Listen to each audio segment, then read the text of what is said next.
ευχαριστήσω το επιμελητήριο που έδωσε για την πρόσκληση, τον πρόεδρο, τον κύριο Βρόνα Παπά. Είναι μεγάλη τιμή. Λοιπόν, θα ήθελα να σας παρουσιάσω λίγο τα παιδιά που είμαστε απόψε εδώ. Αριστερά στο βιβλίο Γιώργος Αγγέλης. Στο τραγούδι η Μαγγελένα Γιάνναρου και η Μαρίνη Σπυροπούλου. Στο μπουζούκι Δημήτρης Βατζόπουλος.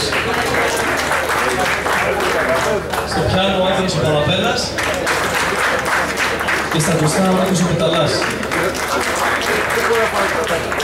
Σας ευχόμαστε να περάσετε ωραία, να διασκεδάσετε, να χορέψετε, ό,τι θέλετε.